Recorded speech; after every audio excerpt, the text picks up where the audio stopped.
नमस्कार दोस्तों, मैं हूं सीमा बोरा। दोस्तों, आज हम आपको खड़े होकर किए जाने वाले कुछ लाभकारी अभ्यास बताएंगे। इन अभ्यासों को सभी वर्ग के व्यक्ति बहुत ही आसानी से प्रैक्टिस कर सकते हैं। इन अभ्यासों को करने से हमारे शरीर की फ्लेक्सिबिलिटी बढ़ती है। जो लोग योग में बिगिनर्स हैं और कठिन योगाभ्यास नहीं कर सकते हैं, वह सबसे पहले खड़े होकर इन अभ्यासों को प्रैक्टिस करें। इन अभ्यासों को करने से हमारे शरीर में उठ रहा दर्द और तनाव दूर होता है और हमारा शरीर फिट और हेल्दी बनता है। आइए देखते हैं इन अभ्यासों को कैसे प्रैक्टिस किया जाता है। दोस्तों, स्टैंडिंग अभ्यासों को करने के लिए सबसे पहले आपने ऐसे ही सम स्थिति में सीधे खड़े हो जाते हैं और अपने दोनों हाथों को ऐसे अपने थाइज के पास ऐसे सटा लेते हैं और अपने पैरों के बीच में थोड़ा सा गैप रख लेते हैं और फिर अपने दोनों हाथों को ऐसे अपने सिर के ऊपर ऐसे रख लेते हैं। सबसे पहला हम करेंगे ताड़ासना और फिर इसके बाद हथेलियों को ऐसे ऊपर की तरफ कर लेते हैं। श्वास अंदर भरते हुए ऐसे अपने शरीर को ऐसे ऊपर की तरफ स्ट्रेच करते हैं। 10 सेकंड ऐसे ही होल्ड करके रखते हैं। अपने शरीर का समस्त भार अपने पंजों पर रखना है। यह बैलेंसिंग का एक बहुत ही अच्छा अभ्यास है। और फिर श्वास छोड़ते हुए ऐसे अपनी हथेलियों को ऐसे अपने सिर के ऊपर रख लेते हैं। श्वास अंदर भरते हुए ऐसे अपने शरीर को ऐसे ऊपर की तरफ स्ट्रेच करते हैं।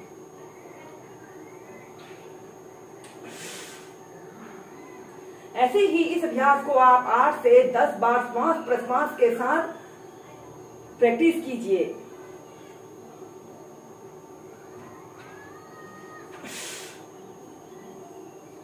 फिर इसके बाद नेक्स्ट अभ्यास को करने के लिए आपने अपने दोनों पैरों के बीच में ऐसे 1 से 1.5 फीट का ऐसे स्पेस रख लेते हैं और अपने दोनों हाथों को ऐसे अपने सिर के ऊपर रख लेते हैं। हथेलियां ऊपर की तरफ रहेंगी और फिर ऐसे अपने दोनों हाथों को ऐसे ऊपर की तरफ स्ट्रेच करते हैं और फिर ऐसे अपने शरीर को ऐसे राइट साइड आपने मोड़ लेना है। आपके दोनों पैर बिल्कुल सीधे रहें। 10 सेकेंड ऐसे ही होल्ड करके रखते हैं, फिर सीधे, फिर दूसरी साइड से।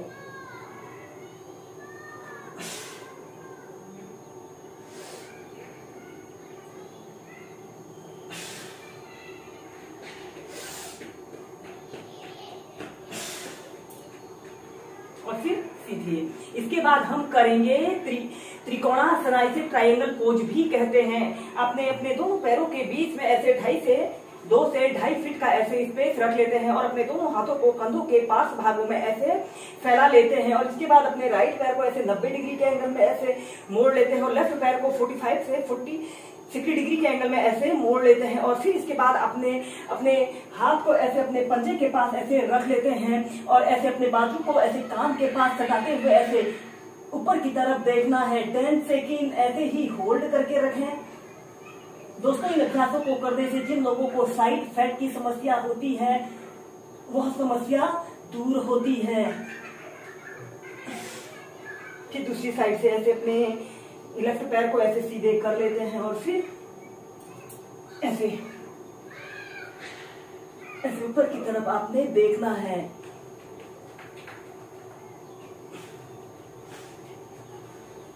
ऐसे ही इस अभ्यास को दोनों साइड से आप कीजिए।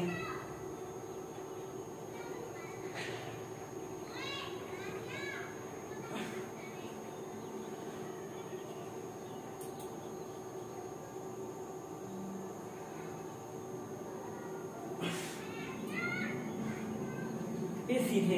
इसके बाद हम नेक्स्ट अभ्यास करेंगे कोणासना।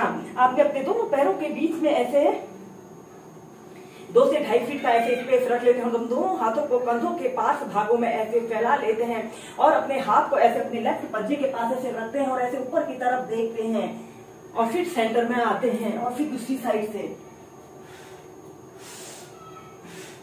पहले आप इसे धीरे धीरे करें, फिर आप इसे तीव्रता से और लंबे गहरे श्वास प्रश्वास के साथ कीजिए।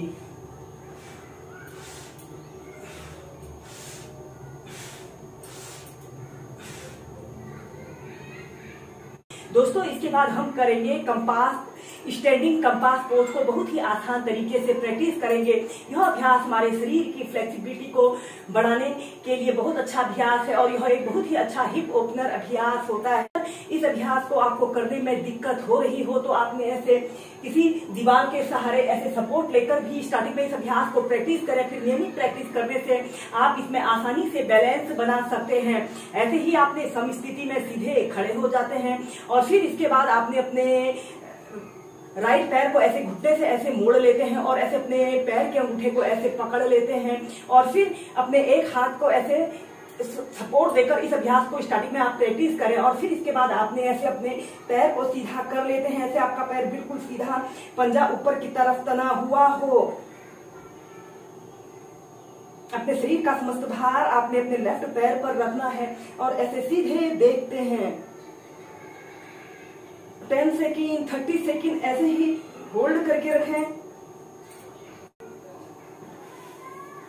या फिर ऐसे अपने घुटने को ऐसे अपने कान के समीप लाने की कोशिश कीजिए और फिर धीरे धीरे नीचे। ऐसे ही इस अभ्यास को फिर दूसरी साइड से भी प्रैक्टिस कीजिए।